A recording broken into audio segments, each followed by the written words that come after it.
Welcome. This is our third lesson of American text. Today we are going to speak about the gender analysis. So we have some concepts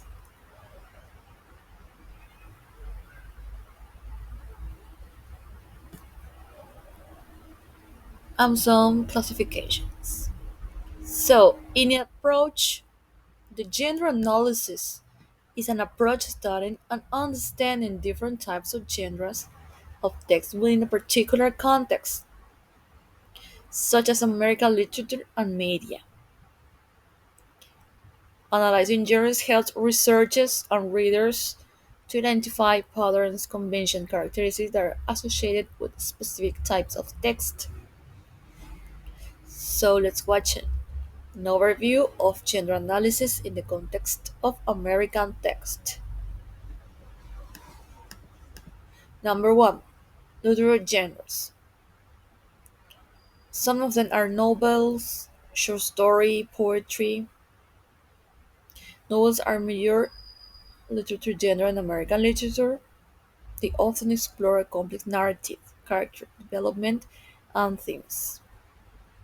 So, some example could be works by authors like Mark Twain, Scott Fitzgerald, and Toni Morrison.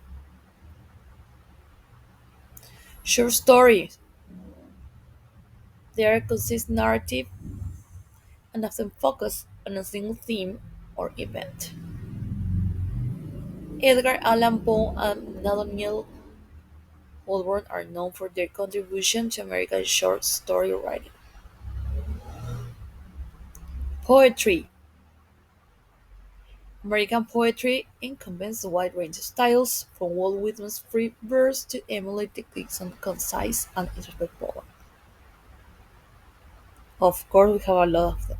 This, but we will talk about it in a moment. Let's continue with media genres. We have film, television, journalistic genre. Speaking about film, American cinema includes various genres such as drama, comedy, horror, and science fictions. Directors like Alfred Hitchcock, Steven Spielberg, and Quentin Tarantino have contributed to the diverse landscape of American film.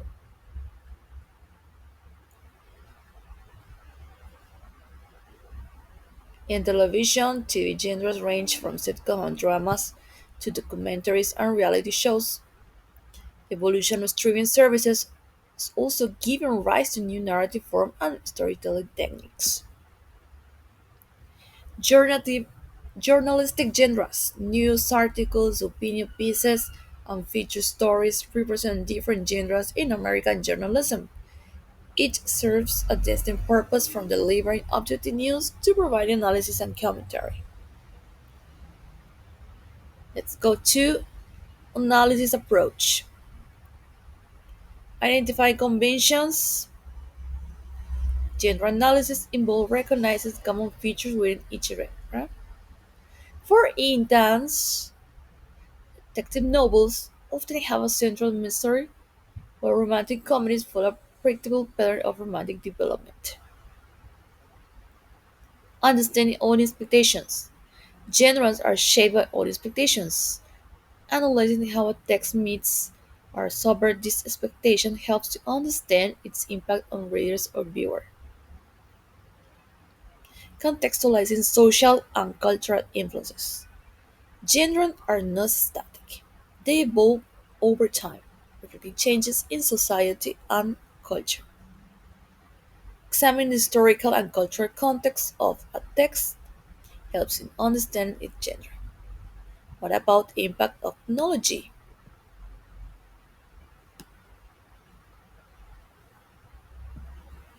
Impact of technology is related to digital media, and we know the rise of digital media and online platform has influenced the creation and consumption of various genres. Social media, blogs, and online publication introduced new form of communication and storytelling. Well, in summary, genre analysis of American text involves exploring the rich diversity of literary and media genres, understanding their conventions, and considering the social, cultural, and technological factors that shape them over time. This approach provides valuable insights into how different forms of expression contribute to the broadest landscape of American literature and media.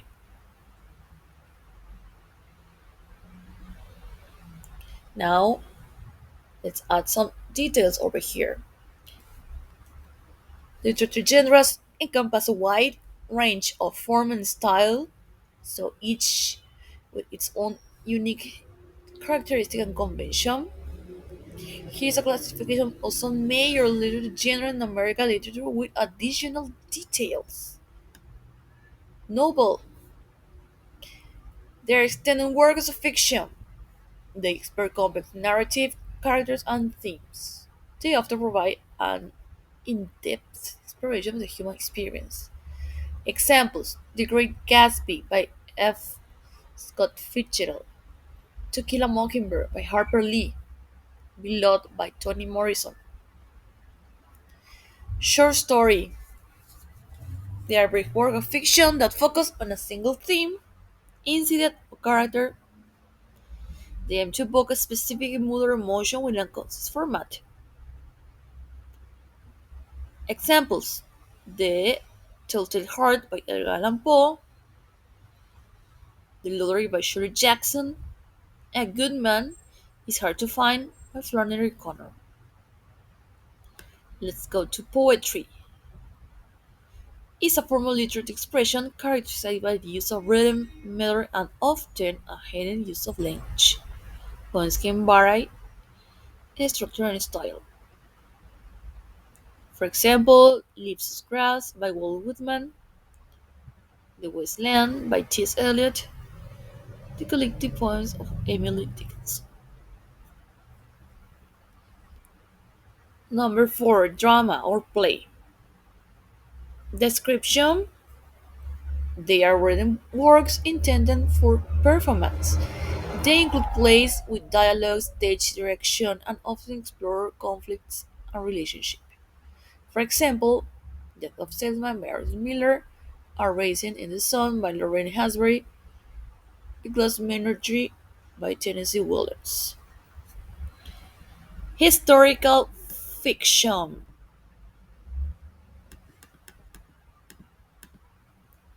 This combines fictional character and events with historical setting and context. Authors often use this genre to explore and illuminate specific historical period. They could be All the Light We Cannot See by Anthony Doerr, The Book Thief by Marcus Zusak, and Killer Angels by Michael Shara. Science fiction. This genre explores speculative concepts often related to future technologies, space exploration, or alternative realities. You can address social and philosophical issues. For example, Dune by Frank Herbert, The Romancer by William Gibson, The Left Hand of Darkness by Ursula K. Le Guin. Mystery thriller. They involve a central mystery or suspenseful plot. They often revolve around solving crimes or navigating dangerous situations. For example, The Maltese Falcon by Dashiell Hammett, Gone Girl by Gillian Flynn, The Girl with the Dragon Tattoo by Stieg Larsson,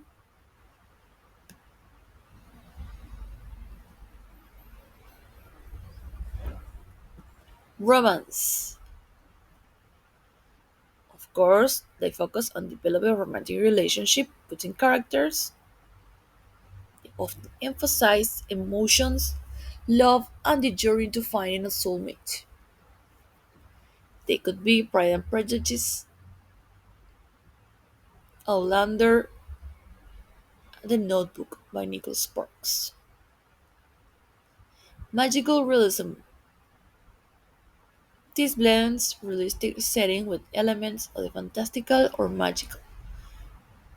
It offers explore the coexisting of the mundane and extraordinary.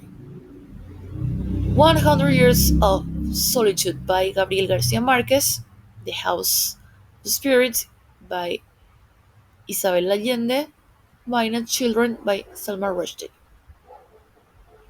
Satire. This uses humor, irony, and exaggeration to criticize and mock societal issues, institutions, or individuals, and aims to provoke thought and social commentary.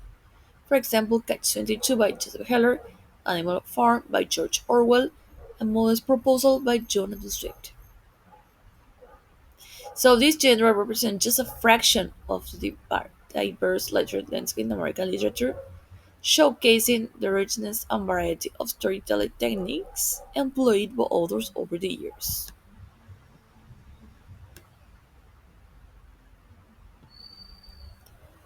But what good analyze is important. Why?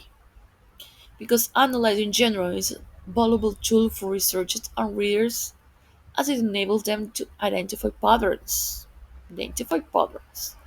conventions, and characteristics associated with a specific type of text. So, here's how this process helps in gaining a deeper understanding. We have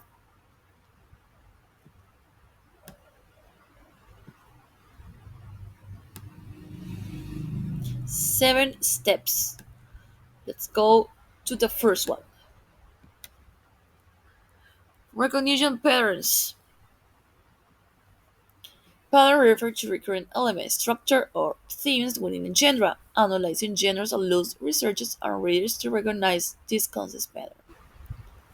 Identifying patterns helps in understanding the typical features and elements that define a particular genre. It allows readers to anticipate what to expect and how to interpret the content. Understanding conventions. Conventions are established norms, rules, or expectations within a genre. These may include narrative structure, character types, and thematic elements. Recognizing convention provides insight into the rules that authors follow when creating works within a specific genre. It helps readers navigate and interpret text more effectively. Characteristics of styles on language. Different genres often have specific styles of writing and usage. For example, the language of a mystery novel may differ from that of theoretical romance. Analyzing genre allows researchers and readers to identify unique stylistic elements and language choices. This enhances the appreciation of the author's craft and contributes to a more immersive reading experience. Audience expectations. Each genre caters to a specific audience with certain expectations. Genre analysis helps in understanding what readers typically seek and enjoy within a particular type of text. Knowing audience expectations enables authors to tailor their work accordingly. It also helps readers to choose text that align with their preference, create a more satisfying reading experience. Cultural and historical context. Genres often evolve over time, influenced by cultural and historical context. Analyzing genre involves considering the broader social and cultural influence on the creation and reception of text. Understanding the historical and cultural context of a genre provides valuable insights into the motivation behind certain narrative choices. It allows readers to appreciate how literature reflects and responds to the times in which it's produced. Let's go now to the sixth one. Comparative analysis. Analyzing multiple works within the same genre allows for comparative analysis, so researchers and readers can explore similarity and difference to gain an understanding. Comparative analysis enhances understanding of the genre by highlighting variation in styles, themes, or approaches. It also helps in identifying innovation or subversion within the genre. The last one, predictive value. Gender analysis provides a predict element, allowing readers to anticipate certain elements based on the gender. This predictive value names the experience, the reading experience, by offering a sense of familiarity and comfort.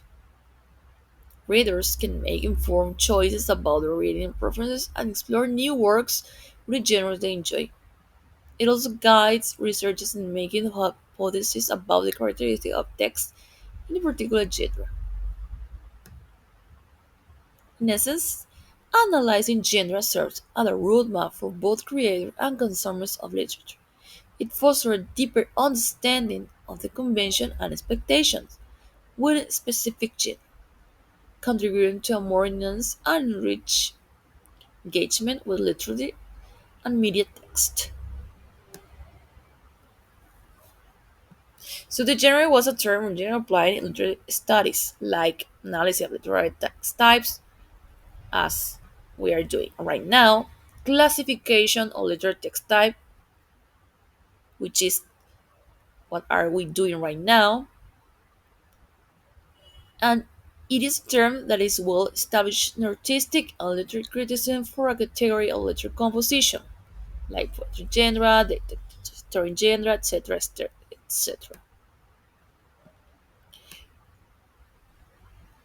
Usually, genre is associated to sociolinguistics, discourse analysis, and literature stylistics. According to Balkim, genre is the analysis of spoken language. We all know language is the individual concrete utterances oral written or seen by participants in different domains of human activity. So these utterances have specific goals, which is reflected in thematic context, linguistic style, selection of lexical and grammatical resources, and the composition structure.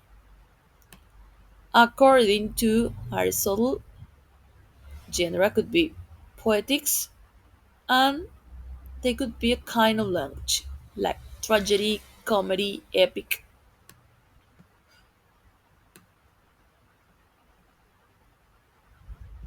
And now again, we can answer this question: what is the genre analysis? It's a research procedure of analyzing all aspects of the sample's particular genre with three major purposes: to understand the social context which, in which genre occur, to reveal the typical patterns organization as we were speaking about, to explain how social factors influence the structure and language feature of the textual realization of a particular genre. So we can say the significance of gender analysis could help us to learn more about communication in various spheres of life and social routes of writing. And of course, we have the major stages of gender analysis. They could be six stages, for example, selection of corpus of text, analysis of communicative aspect. We all know the context, communicated situations, communication mode, and physical representation of genre, composition structure of the text of the genre in question, conspicuous language features and styles, for example, choices of words, syntax structure, interrelation with other genres, and influence of the community characteristic on the compositional structure and language feature of a genre in question. Well, I would like to watch some videos to clarify some details about what we're talking about.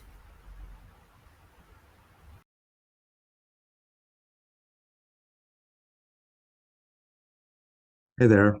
Well, this is our first class on genre analysis, and we will adopt Susan Eggins's approach to the analysis of different kinds of genres, more specifically, the one expounded in her book Introducing Functional Linguistics from 2004. That book, she discusses the schematic structure of genres. That is, she will discuss the obligatory elements that are required to determine that a specific text belongs to a specific genre, say a narrative, for instance, or a description. As we will also see, some elements are optional, not obligatory, and there might be different sequences in which those elements appear in different subgenres of narration, for instance. But I think that initially we need to define genre. What's genre? Well, our standing definition will be the following. Genre is a staged, goal-oriented, purposeful social activity. Notice that Higgins defines genre as a social activity, not as a text type. So what we will see is that there are different social activities, such as narrating, argumenting, describing, lecturing, informing, misinforming, researching, etc.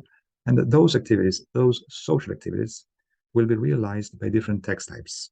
That is, they will materialize in different texts, but these are the outcomes or products of the activities that we have just enumerated. That's the first point. The next point I would like to make is the following. Let us notice that in our definition of genre, we also need to highlight the fact that genres have a goal, again, a social goal, a social purpose. So what can be some of the goals of storytelling? Well, a story can have a moral. Now let's think about the media.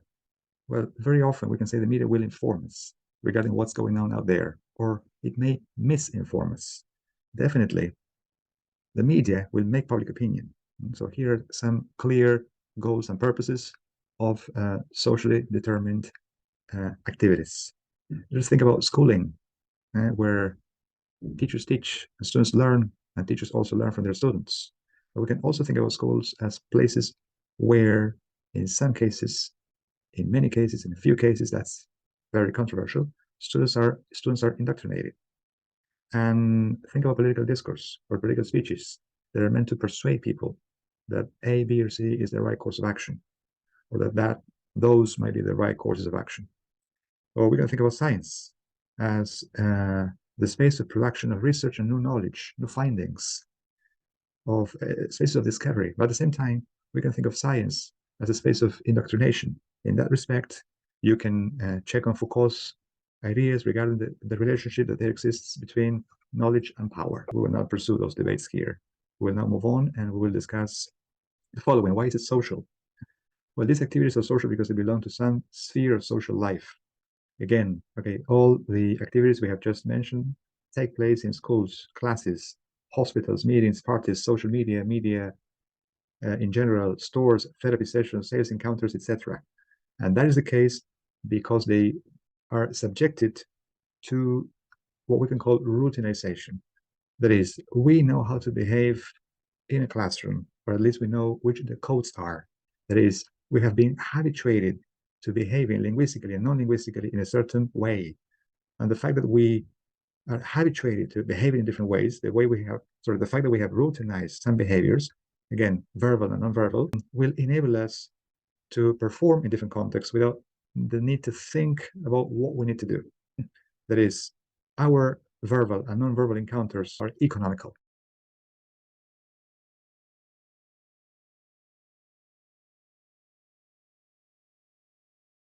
Well, the next point that I would like to make is the fact that genres are staged. So when we talk about stages, when it comes to narratives, we can think of, for instance, the following stages or structural parts or components. Number one, abstract. Number two, orientation. Number three, conflict. Number four, evaluation or assessment. Number five, resolution. Number six, code. These are the stages suggested by Higgins in 2004. As we will see, she has adopted Labov's framework for the analysis of narration. Now, we can also think of stages in other contexts. We have talked about research or conducting research. Well, let's think about some of the possible stages, some of the possible obligatory elements, not optional elements, elements that may or may not be there, the obligatory elements of research, of researching as a social activity, and of research articles. When we read research articles, we expect a review of the literature, leading to a gap that in turn will determine the objectives of the research that is being conducted. And we also expect to find the statement of the methodology or methods and materials that have been used or adopted in a specific research when some specific research has been conducted. We will also expect to find the statement of the results or findings and a discussion a discussion or interpretation of the so-called facts resulting from the analysis of the data that has been collected. We will also expect some kind of statement of the limitations of the paper and some suggestions for future research. So reviewing the literature, stating the gap, stating the objectives, the methodology and materials used in specific research, the results and the discussion of those results, showing awareness of the limitations of the paper and suggesting lines of inquiry for future research are some of the elements, if not all, some of the stages that we expect there to be or that we expect to find in research articles as a result of the fact that there's an activity that's called researching in our culture, that is in some sphere of social life.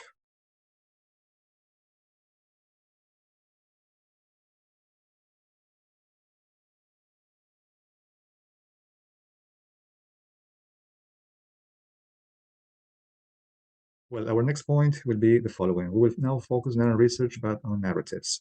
And as stated before, we will focus our attention on the fact that narratives can have some elements that are obligatory and some elements that are optional.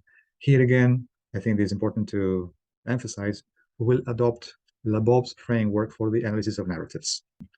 Labov will claim that there are 6 different stages in the structure of narratives. To know the abstract, which we will define here, following Higgins, as an indication of the kind of genre that we're going to read. So the expression, for instance, once upon a time, will point to the fact that we will be reading or that we will be in the presence of a fairy tale. Others will define the abstract as a summary of the story. That is, at times, we may find that a story is introduced by a little summary of the plot, of the events that will take place. So this summary will be really, really condensed and comprised to be later on expanded in order to account for the initial facts that have been presented in a very succinct fashion. The orientation is a statement of when and where the events have taken place, and also who, that is, the characters that have performed the actions that are relevant to the story. The conflict will be defined as some unexpected or unprecedented or extraordinary event. And this action will disrupt the normal state of affairs that is in a narrative that starts with a normal state of affairs.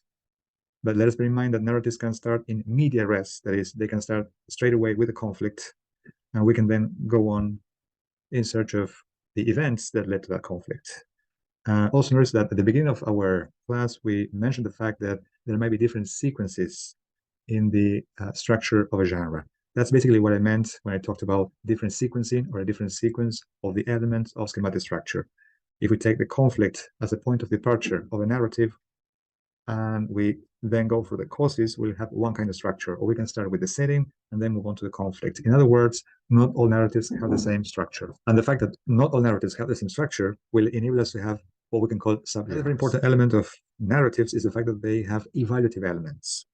We'll define evaluation as that stage when the actions in a story come to a halt and make room for some kind of assessment that takes place either by some of the characters in the story or by the narrator himself or herself. We will find, in that respect, we will find acts of criticism or admiration, as I stated before, by characters in the story or by the narrator himself or herself. Next, the resolution. The resolution is the ending of the story, and that will bring about some new state of affairs.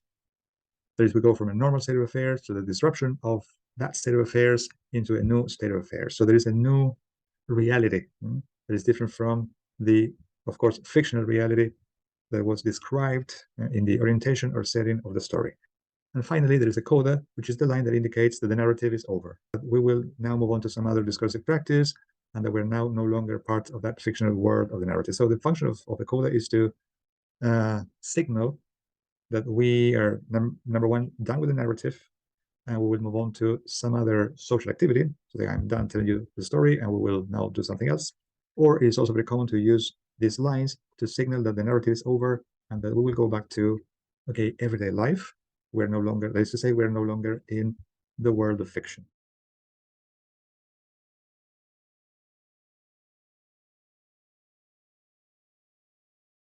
Well, Lebow's narrative categories, again, abstract orientation, conflict, complicating action, evaluation, result, or resolution, and coda. Okay, these elements are part of Lebow's analysis of PEN, personal experience narratives. And you will find that in his article, The Transformation of Experience in Narrative Syntax, in his book, Language in the Inner City, Studies in Black English Vernacular. Why am I saying this? Well, this is important to emphasize because we should be aware of the fact that these categories were initially used for the analysis of personal experience narratives, not for the analysis of stories. More specifically, they were used for the analysis of spoken discourse or spoken narratives in Black English vernacular. That's basically the book I'm making reference to, Language in the Inner City, Studies in Black English Vernacular by William Lebow. However, Lebow's categories have been used for the interpretation of narratives in other contexts.